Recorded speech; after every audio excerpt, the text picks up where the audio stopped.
I just jump in there, sir? And another part of the story that has to be spoken about is the technological transfers. Mm-hmm. So, for example, the United States getting Louisiana, Mm-hmm. the amount of African cultural transfer that came with that, again, people need to highlight this. There's a type of house construction that the Americans have. It's called the shotgun house. And what a shotgun house is, it's a narrow house, not broad, but narrow, where all the rooms are lined up. And the theory is you can shoot a shotgun through the window and it'll pass through to the end of the house. That type of house construction, before it was in Louisiana, it was in Haiti. And before it was in Haiti, it was in Yoruba land in West Africa. The Yoruba palaces, they're called afins. They have long rows of rooms all lined up like this. And if you just take a section of that construction, you can then create the shotgun house. And people believe the word shotgun is actually togun. It's actually a Yoruba word meaning house or meeting place or assembly hall. Yeah. And then that became corrupted into shotgun. So we can see an African technological transfer. Louisiana, when you look at the origins of things like jazz and ragtime and this type of stuff, it's the same place. And African Americans were responsible for that. So it's not just a story of European cupidity. You also have African cultural, African technological transfers, and that needs to be acknowledged as well, because that is, again, part of the wealth that Europe, including, I classify North America as global Europe, they were able to appropriate from our people, and that story needs to be told as well. And along with that, of course, is the agricultural technology in order to grow different plants, etc. Particularly rice technology, which I think a lot of that came from Senegal and those areas. The people who were enslaved from those areas brought that technology to the what is that, off the Carolinas there, that of the Geechee people and so on, who had that technology in terms of farming and the ability to grow rice and extensively as a food crop, and there are many other items like that. Yeah. Greetings. My name is Robin Walker. I'm also known as the Black History Man. I am perhaps best known for my 2006 book, When We Ruled. Based on this book, I'm launching a new online history course aimed at you, the adults. You could be a parent, you could be a teacher, a mechanic, cleaner, professionals, care workers, security guards, taxi drivers, kitchen workers, entrepreneurs, tech heads, lawyers, all of you. We want people from all over the world to be empowered by our content. We want you to gain mastery over your history and heritage. And you can do this by subscribing to our course. Click on the link to get this powerful, life-changing material. Now, well said, sir, because people need to know that.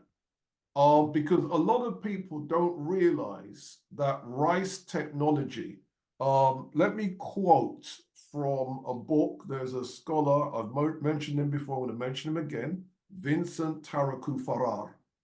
He says, there are more varied systems and practices of rice cultivation in West Africa than in all of Asia. Let me read that again. There are more varied systems and practices of rice cultivation in West Africa than in all of Asia. And that would then be a reason for kidnapping Africans to bring that technology into the Americas, including places like Louisiana. Yeah. And at the present time, unfortunately, I think a lot of African countries import rice from Asia because of the destruction of that ability in terms of our own agriculture. An interesting story along with that is that America destroyed the ability of Haiti to grow its own rice and its own food products by by by importing this cheap rice from the United States. And you know what they do? They subsidize the farmers here in the United States so that they can sell cheap rice.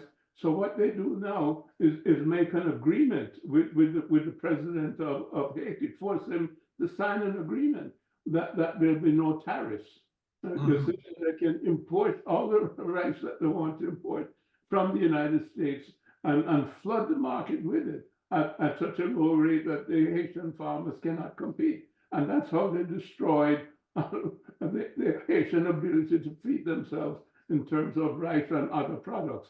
And everything then had to be imported from the United States. And they've done that sequentially in all of the islands, etc. In the Caribbean. I'm sure they've also done that in terms of Africa. But they did it in Jamaica with our cattle and our milk production. The powdered milk in, etc., force people then to buy this cheap milk because again, they force the government to sign these agreements, so-called free trade agreements. Who is it free for? It's not free, it's expensive. It destroys your own initiative in terms of your national boundaries and your ability to take care of your own people. So these are things, again, that we have to repair. World Trade Organization, what are they doing? They're simply institutions that help to continue the hegemony of Europeans under a different name. It was slavery, it's colonialism, and now it's globalization. So those things have to be looked at, through a microscope and understand that that's how this system has continued over time. And it has morphed from different names, as I mentioned, from the enslavement of people to the colonization of people. When you go into their lands, you no longer just take their people out, but you go into their lands, take their resources, and then you tie them into an international monetary system where your money is the basis of everything, and their money is worthless unless it can compete with your money. And this is where BRICS is coming in right now, because hopefully the BRICS people might be able to change that. Yeah. Well, let me throw one more thing as well. I think you're aware there's been a piece of music that's been released over the last few weeks by Beyonce called Texas Hold'em. And what it is, it's a country and western song. And people were saying, country and western, why can't this Black woman just stick to soul music? And she then said, or to be exact, her mother said, but there's a Black cowboy culture. Yeah. Okay, now what's this got to do with our subject? Again, according to Vincent Taraku Farrar, at one time, all the cowboys, all, not some, all the cowboys in 16th century Hispaniola. Hispaniola is Haiti and the territory next door. That was one thing called Hispaniola. All the cowboys were Africans. So in other words, it's not, in America, African Americans make up, some people say a third, some people say a sixth of cowboy culture. In Haiti, they made up 100% of cowboy culture.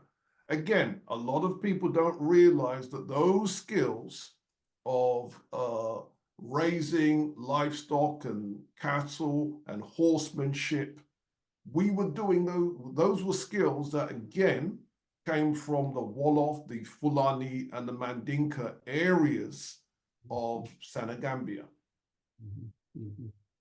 Yes, the contributions are enormous, and as you're mentioning, many of those contributions are now just being understood and being brought to light because of the propaganda has been so nefarious and so complete over centuries, as if to say, Africa didn't have a history and didn't have a civilization, didn't have a culture, and somehow Europe was everything. And of course, that included also the rest of the world. Everybody was, quotes, uncivilized in comparison to Europe and the Americas. And yet still, if you look at the history, the most savage people on planet Earth over time have been the Europeans.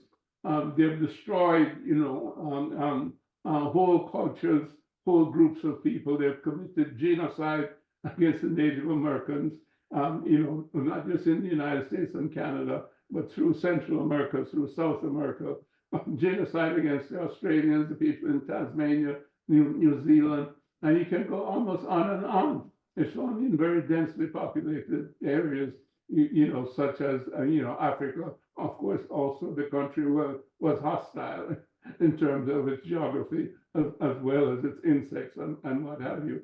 And places like also, China, where they could not advance interior to a great extent. Those are the areas that have been saved from their massive predation and extinction.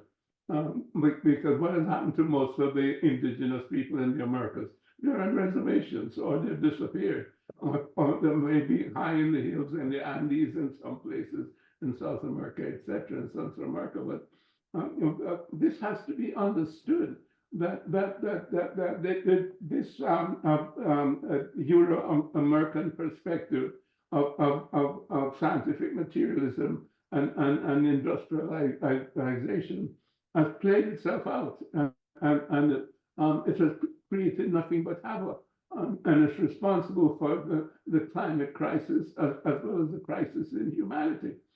Because if you look at them, in particular the United States of America, all it's been doing is fighting wars after wars after wars.